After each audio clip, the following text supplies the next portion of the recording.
pagliligtas niya sa atin. Sa piging sariwain, pagliligtas niya sa atin. Sa ngalan ng Ama at ng Anak at ng Espiritu Santo, Amen. ang papapala ng ating Panginoong Hesukristo, ang pag-ibig ng Diyos Ama, at ang pakikipagkaisa ng Espiritu Santo, naway sumainyong lahat. At sumainyo rin. Mga kapatid, tinipon tayo bilang kaanib na angkan ng Diyos, kaya dumulog tayo sa maawaing Panginoong nagpapatawad ng lubos. Sinugong tagapagpagaling sa mga nagsisisi, Panginoon, kaawaan mo kami. Panginoon, kaawaan mo kami. Dumating na tagapag-anyayang mga makasalanan ay magsisi, Kristo, kaawaan mo kami. Kristo, kaawaan mo kami. Nahaluklok ka sa kanan ng Diyos Ama para ipamagitan kami. Panginoon, kaawaan mo kami. Panginoon, kaawaan mo kami. Kaawaan tayo na makapangyarihang Diyos, patawarin tayo sa ating mga kasalanan at patnubayan tayo sa buhay na walang hanggan. Amen. Manalangin tayo. Ama naming makapangyarihan, ang iyon nawang kagandahang loob ay manguna at sumubaybay sa aming pamumuhay ngayon at araw-araw upang kami itaguyod sa paninindigang gumawa ng kabutihan sa pamamagitan ni Jesucristo kasama ng Espiritu Santo magpasawalang hanggan. Amen. Maupo tayo. Pagbasa mula sa sulat ni Apostol San Pablo sa mga taga-Roma.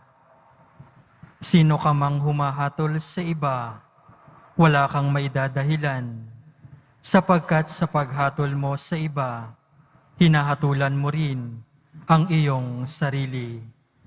Palibhasa, ikaw na humahatol ay gumagawa rin ng gayon. Nalalaman nating makatarungan ang hatol ng Diyos laban sa mga gumagawa niyon.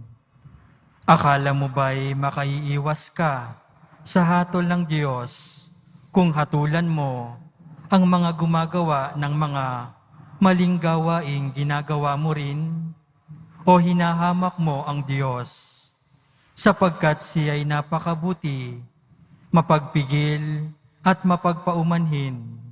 Hindi mo ba alam na binibigyan ka niya ng pagkakataong magsisi at magbagong buhay, kaya napakabuti niya sa iyo?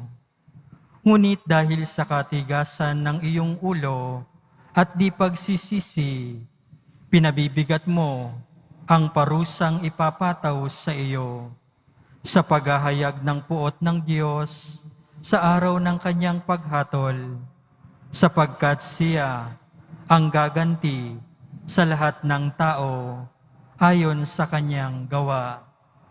Ang mga nagpapatuloy ng paggawa ng mabuti sa paghahangad ng karangalan, kadakilaan at kawalang kamatayan ay bibigyan niya ng buhay na walang hanggan. Datapwat, matinding galit at puot ang babagsak sa mga lumilikha ng pagkakabahabahagi at ayaw sumunod sa katotohanan, kundi sa kalikuan. Paghihirap at kapighatian ang daranasin ng bawat gumagawa ng masama. Una ang mga Hudyo at gayon din ang mga Griego. Ngunit karangalan, kapurihan at kapayapaan ang tatamuhin ng bawat gumagawa ng mabuti. Una ang mga Hudyo at gayon din ang mga Griego, sapagkat ang Diyos ay di nagtatangi. Ang salita ng Diyos. Salamat sa Diyos. Ang Diyos ay may gantimpala sa may mabubuting gawa. Ang Diyos ay may gantimpala sa may mabubuting gawa. Sa Diyos lamang ako tanging umaasa. Ang kaligtasay nagbubuhat sa Kanya. Tanging siya lamang ang tagapagligtas, tagapagtanggol ko, at aking kalasag.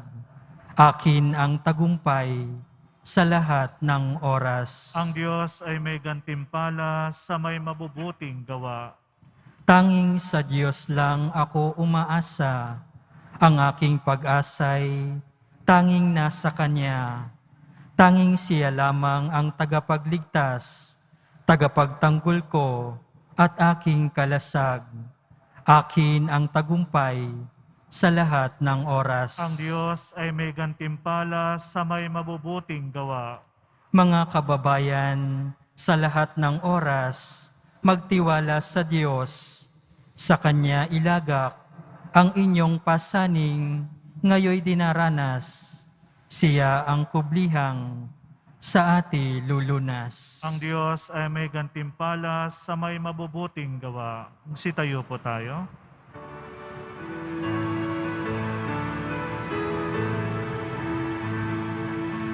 Hallelujah,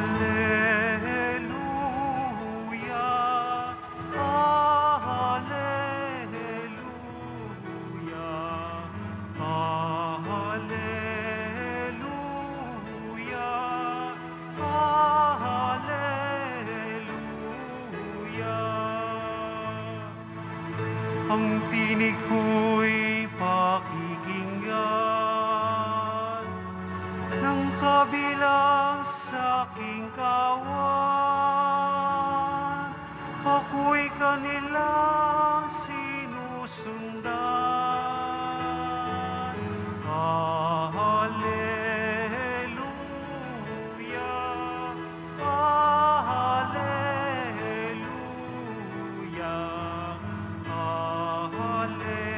hallelujah.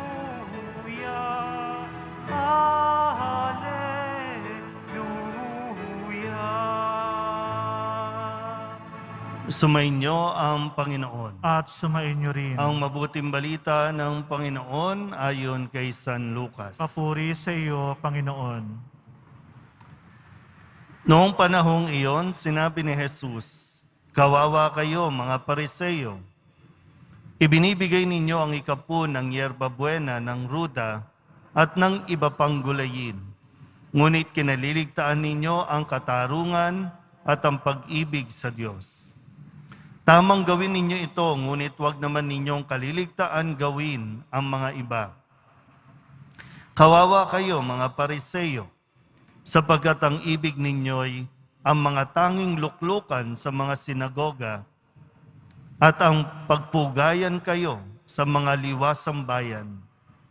Sa aba ninyo, sapagkat para kayong mga libingang walang tanda at nalalakaran ng mga tao nang hindi nila nalalaman." Sinabi sa kanya ng isa sa mga dalubhasa sa kautusan, "Guro, sa sinabag mong iyan, pati kami kinukutya mo." At sinagot siya ni Jesus, "Kawawa rin kayo, mga dalubhasa sa kautusan, sapagkat ipinapapasan ninyo sa mga tao ang mabibigat na dalahin.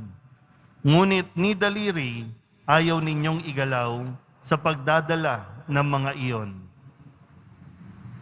Ang mabuting balita ng Panginoon. Pinupuri ka namin, Panginoong Heso Kristo. Magsiupo tayo.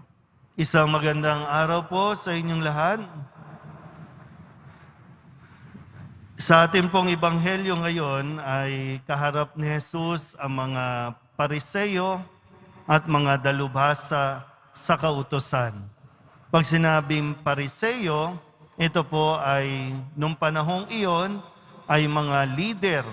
Hindi lang basta leader, kundi sila po yung mga religious leaders. Malinaw po ba?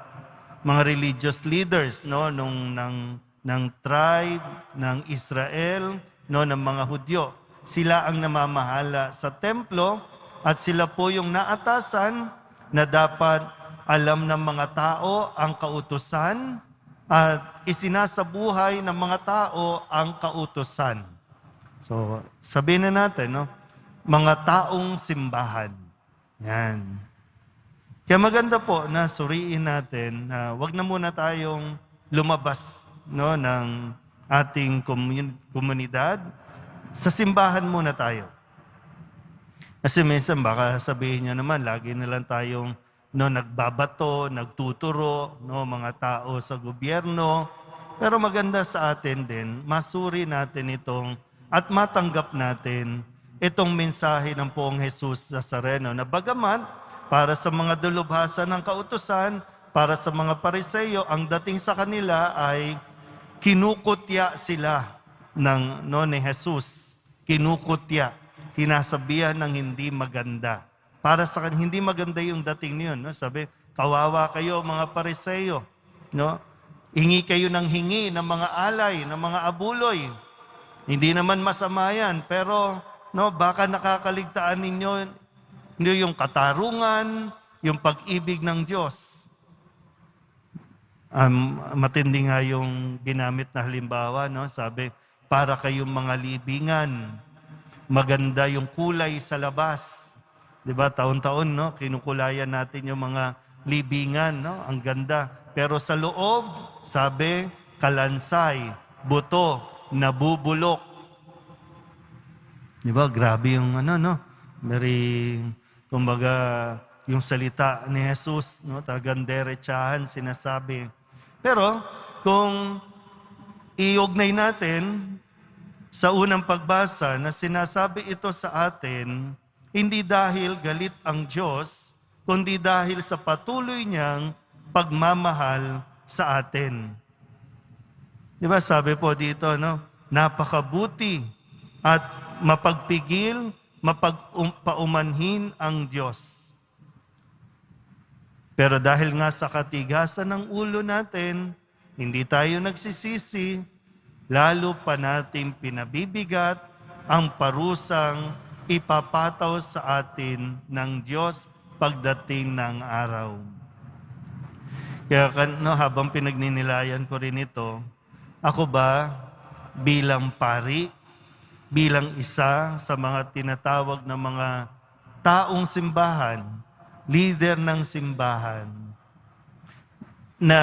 gagawa ko ba? Kasi dapat ang mga taong simbahan, kami mga pare, katulad ni Jesus, yung aming pagsasalita ay kailangan yung boses ng nahihirapan, boses para sa lahat ng mga naghahanap ng katarungan, maging tinig ng mga na humihingi ng saklolo.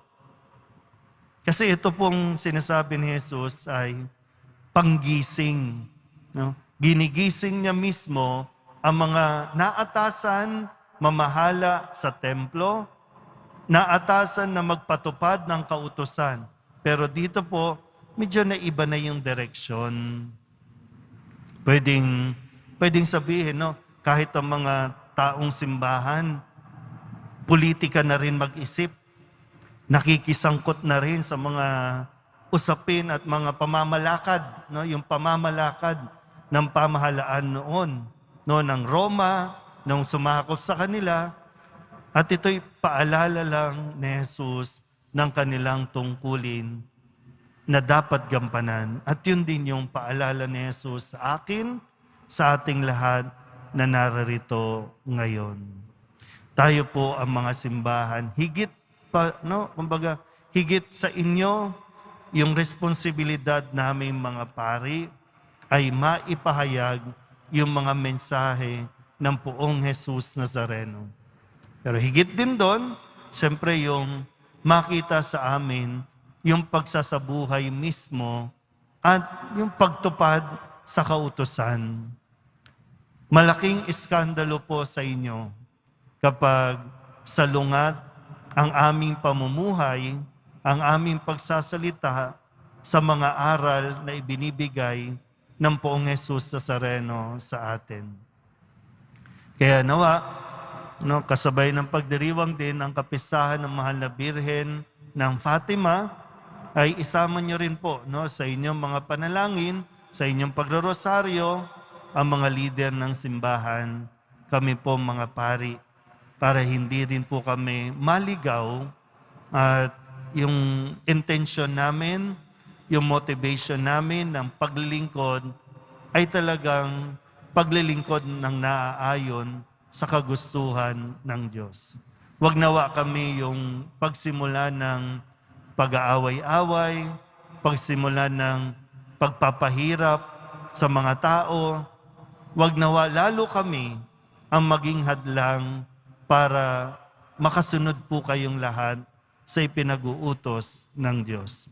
Dahil ito ay amin pong pananagutan sa Poong Jesus Nazareno. Amen. Sitayo po tayo.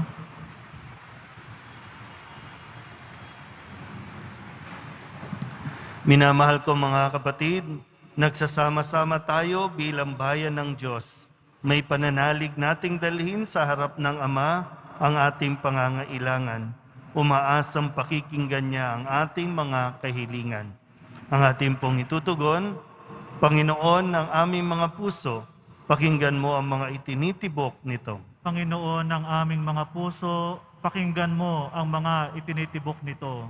Ang simbahan naway maging mulat sa kanyang responsibilidad na isulong ang katarungang panlipunan sa pamamagitan ng kanyang paglilingkod sa mga dukha.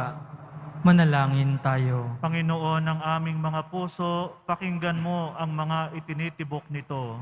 Ang mga opisyal ng gobyerno naway maging makatotohanan sa kanilang pagsusumikap na makapagbigay ng paglilingkod at programa para sa mga mahihirap at naghihikahos.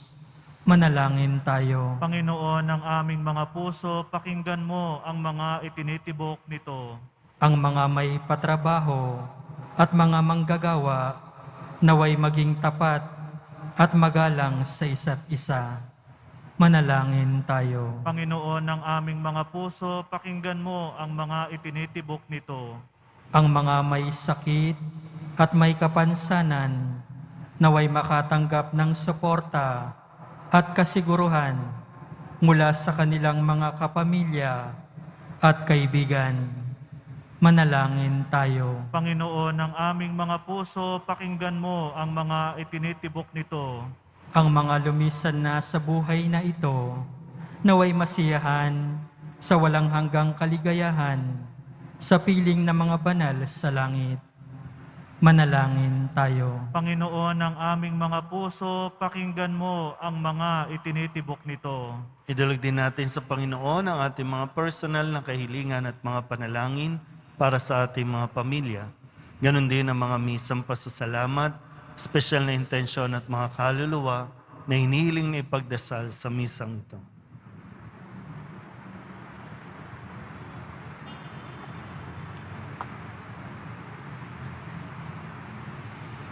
Ang lahat ng ito hinihiling namin sa ngalan ni Kristo, aming Panginoon. Amen. Magsiupo tayo.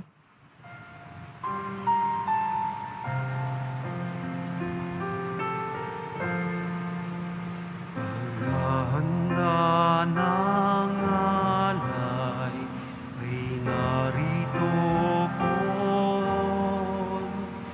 Ang alak at tinapay dala sa altar mo.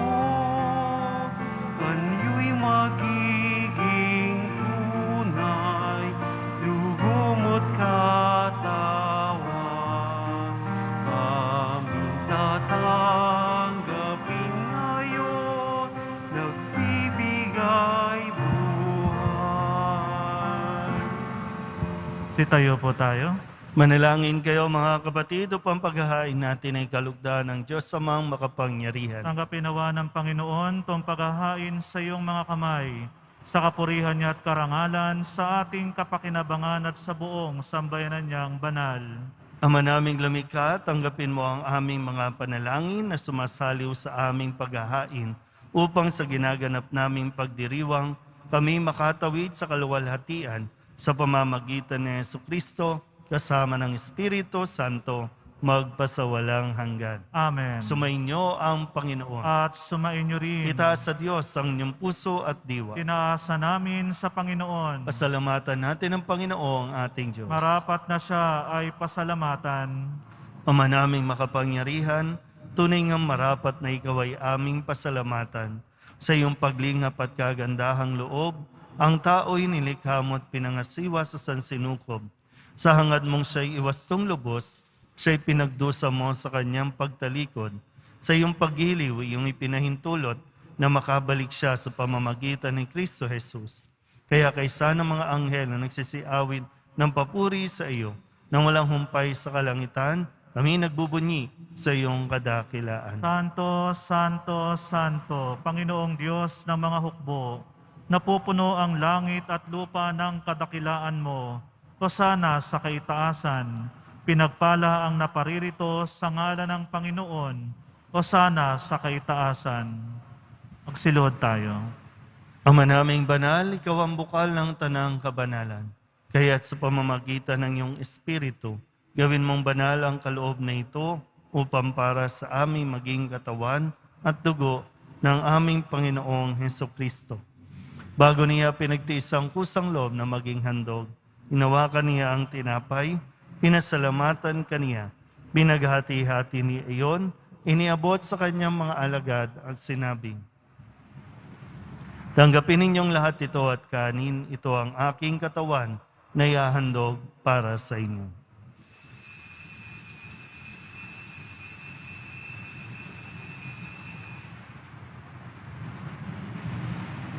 Gayun din naman nang matapos ang hapunan, hinawakan niya ang kalis, muli kaniyang pinasalamatan. Iniabot niya ang kalis sa kanyang mga alagad at sinabi, tanggapin ninyong lahat ito at inumin. Ito ang kalis ng aking dugo, ng bago at walang hanggang tipan. Ang aking dugo na ibubuhos para sa inyo at para sa lahat, sa ikapagpapatawad ng mga kasalanan. Gawin ninyo ito sa pag-alaala sa akin.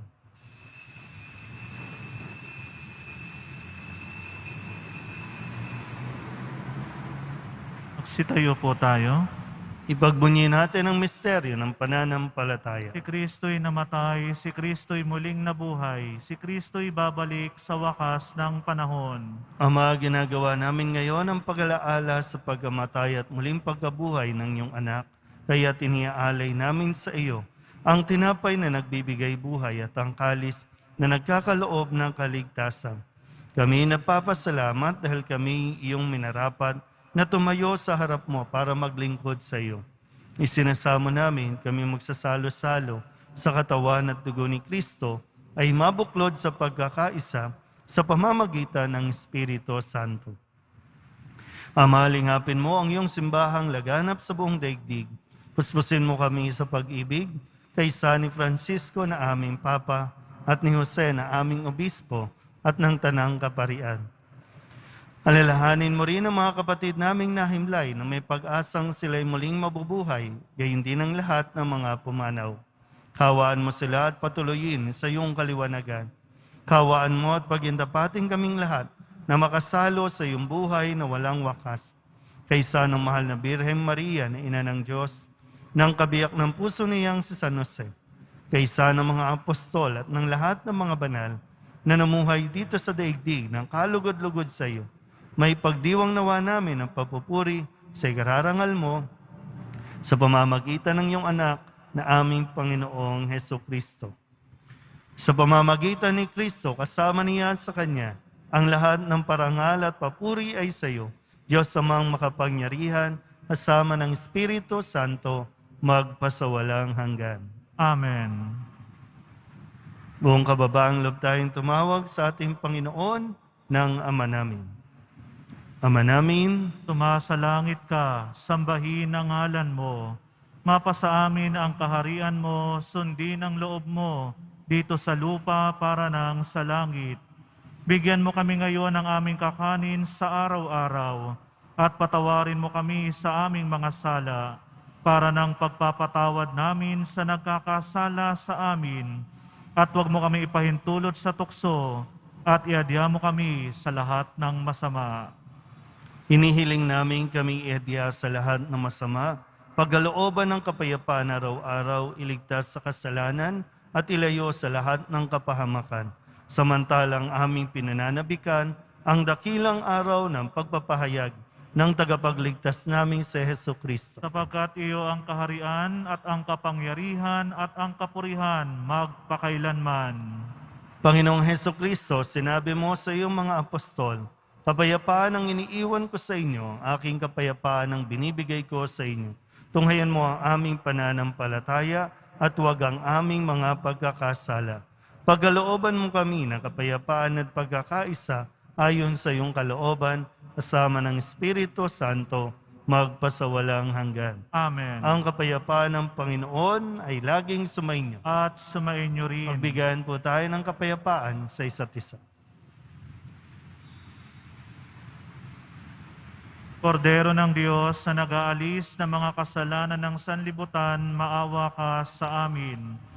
Kordero ng Diyos na nag-aalis ng mga kasalanan ng sanlibutan, maawa ka sa amin. Kordero ng Diyos na nag-aalis sa mga kasalanan ng sanlibutan, ipagkaloob mo sa amin ang kapayapaan. Magsiluhod po tayo.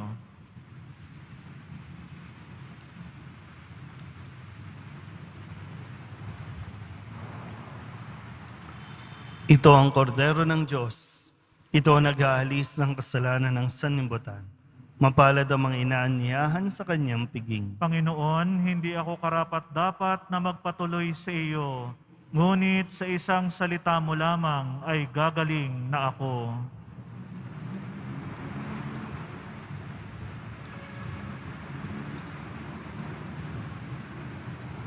Katawan ni Kristo, Amen.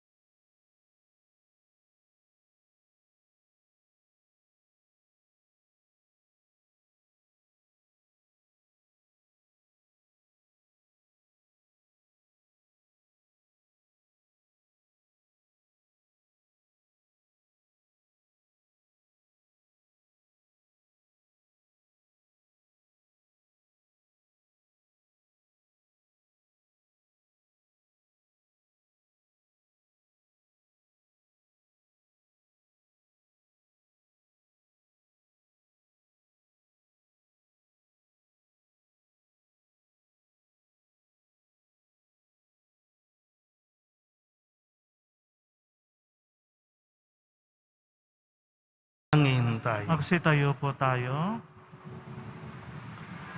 Ama naming mapagmahal, ngayong kami iyong pinapakinabang sa katawat dugong banal. Inilulog namin sa dakila mong kabutihan sa tanan na kami gawin mong kasalo sa iyong buhay sa pamamagitan ni Jesucristo kasama ng Espiritu Santo magpasawalang hanggan. Amen. Mahal na po ang Jesus Nazareno, inihayag mo sa pamamagitan ng krus ang walang maliw na pag-ibig ng Diyos sa sangkatauhan. Pakinggan mo ang kahilingan ng iyong angkan na nagsusumamo sa iyo.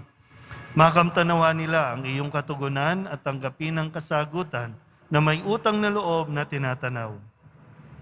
Basbasan din po ninyo mga dala-dala nilang mga imahin at dasalan sa pamamagitan ng bendisyon na ito naway maalala nila ang mga pangako nila noon sa binyag na ikaw ang kanilang ibigin at paglilingkuran bilang Panginoon magpasawalang hanggan. Amen. At pagpalain kayo ng makapangyarihang Diyos, Ama at Anak, at Espiritu Santo. Amen. Umayo kayong taglayang kapayapaan ng poong Jesus Nazareno. Salamat sa Diyos. Magandang araw po.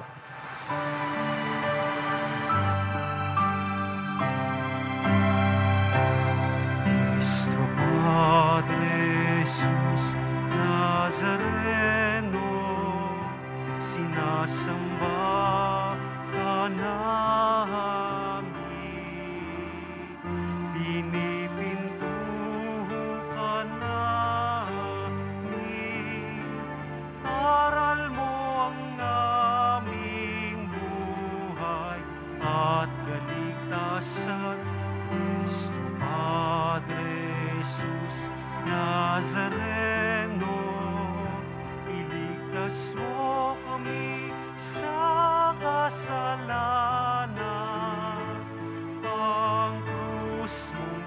namatayan ay sagisag ng aming kaligtasan. Nuestro Padre Jesus Nazareno, binarangan ka namin.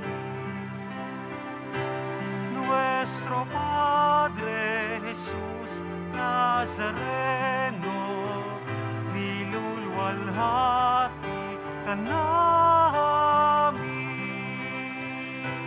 Nuestro Padre Jesus Nazareno, binarangan ka namin. Nuestro Padre Jesus Nazareno, nilulwalhati ka namin.